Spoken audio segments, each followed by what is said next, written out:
Good morning, dear students. This is the lockdown phase, and we are going to utilize this time with the online classes. Today, we are going to start with the chapter, the sentence. So, do you have any idea what is a sentence, or how will you define a sentence? Okay. Sentence is a group of words when arranged systematically and when it gives complete meaning. That is called sentence, right? Now, we use words to express our thoughts and feelings. These words are arranged in group. Some of these groups makes complete sense. For example, Goa has fine beaches. When did you go to Goa? How beautiful the sunset scene was. So these are group of words. Are they giving complete meaning? Exactly. They are giving the complete meaning and arranged systematically. So we'll term these group of words as sentence, right? So what could be the definition of a sentence? A sentence, look here, a sentence is a group of words that makes complete sense. A sentence expresses a complete thought. Right? Please repeat after me. A sentence is a group of words that makes complete sense. And a sentence expresses a complete thought. That is called a sentence. Now, this was a brief definition of sentence. And my dear student, please learn this definition by heart. It is going to help you out. So after learning the definition of sentence, can we just switch on to the features of sentence? What could be the features of sentence? The features of sentences could be a sentence begins with a capital letter. This is utmost important. A sentence always begins with a capital letter. It ends with a full stop, a question mark, or a mark of exclamation. Now you have to remember, whenever you're going to start a sentence, you will always begin a sentence with a capital letter, right? And you're going to end the sentence with a full stop or question mark or mark of exclamation, right, students? Now, when we have learned the definition of sentence and the features of sentence, can we try a few of the examples? Now, there is an exercise for you all, and let us try together. Now, the question says, tick the group of words that are sentence. Now, you just need to tick the group of words which you think are sentences. Let me go with the first example. The first example says, will not be. So, children, try whether this is a sentence. According to you, whether this is a sentence, will not be. Is it making a complete sense? No, it's not making a complete sense. Let's go on the features. Is it starting with a capital letter? I'm afraid it is not. Is it ending with a full stop, a question mark, or a mark of exclamation? No, it's not. So this first group of words are not sentence. So we'll just put a cross. This is not a sentence. Moving forward, second example. I am very glad that you came. I am very glad that you came. First, tell me, is it making a complete sense? Yes, this is making a complete sense. And it is starting with a capital letter I. It ends with a full stop. So, this is a sentence, right? So, we just put a tick mark. This is a sentence. Moving forward to the third example. India's victory. India's victory. So, is it a sentence? This is making sense, but not a complete sense. Also, it is starting with a capital letter. But is it ending with a full stop, a question mark, or an exclamation mark? No, it's not. So this is not a sentence because it is not making a complete sense. So we'll just put a cross over it. Moving on to the fourth example. I enjoyed every moment of the game. I enjoyed every moment of the game. Is it making sense? Yes, of course it's making sense. And it is also starting with a capital letter. It ends with a full stop. So this is a sentence. Put a tick mark on the block. The fifth example says, please ask her to come inside. It's a humble request. Please ask her to come inside. It's starting with a capital letter. It ends with a full stop. And this is making complete sense. So yes, this is a sentence.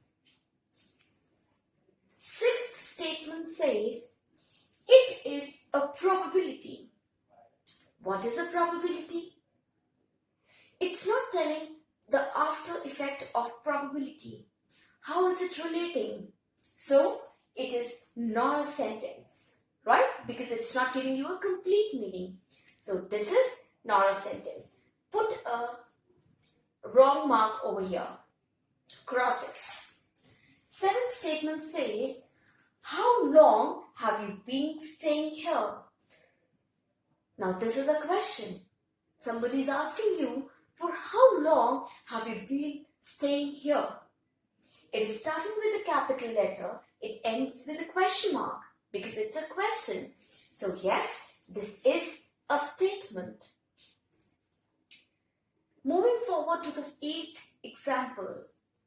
What a beautiful dress. Now somebody is giving you a compliment. What a beautiful dress. Exclamation mark. Can you see the exclamation mark over here? Now, is this a sentence? Is it giving you a meaning? Yes, this is giving you meaning.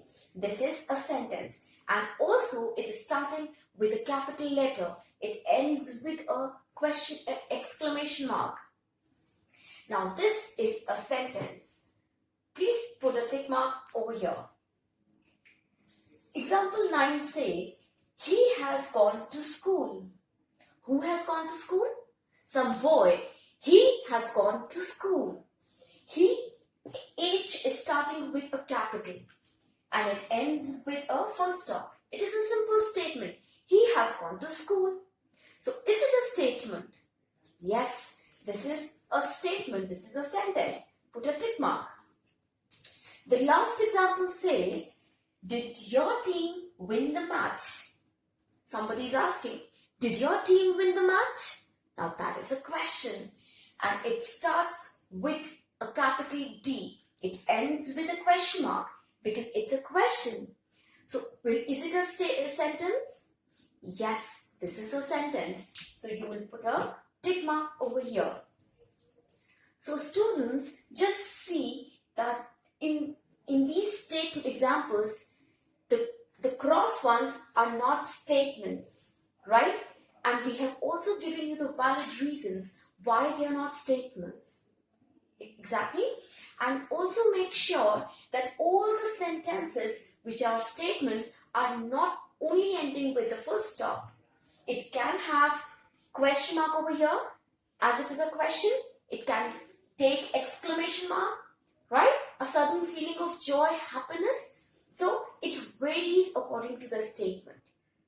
Clear? Very good. Now moving forward with the other parts of the sentence. Now can you just tell me what could be the parts of sentence? Tell me what could be the parts of sentence. Now we have learned what is a sentence. We have learned the features of sentence. So moving forward ahead, what is the parts of sentence? A sentence is made up of two parts. Please repeat. A sentence is made up of two parts. The first one, subject. The second part is a predicate. Clear? A sentence is made up of two parts. The first subject, the second one is predicate. Clear, students? Now we'll go with find the definition. What is a subject and what is a predicate? As we have learned the definitions of a sentence, the features of sentence, similarly, we are going to see the definition of subject as well as predicate. We'll see the examples and we'll also practice the examples of subject and predicate as well. Now, what is a subject? Just tell me, what do you think what could be the subject? It is that part of a statement which tells us who or what the sentence is about. I repeat, it is that part of a statement which tells us who or what the sentence is about. Like for example, the actor performed well. Who performed well? The actor performed well. The actor over here is subject, right? The actor performed well. Who performed well? The actor performed well. The actor is the subject. The predicate, it is that part of a sentence which tells us something about the subject. Exactly? Now, actor performed well. Something was performed by actor. He performed well. Now, that is the predicate of the sentence. Okay? Now we'll be practicing few of the examples of subject and predicate. Now just see. The first statement says, babies cry. Who cry? Babies. What are they doing? They are crying. So that is the predicate, the other part of the sentence. Moving on to the second example. The lights are on. What are on? The lights are on. Third example. The Indian team won the match. Who won the match? The Indian team. That is the subject. My father's best friend gave him a present. Who gave him the present? My father's best friend. So this is the subject and the rest is the predicate. Clear, students?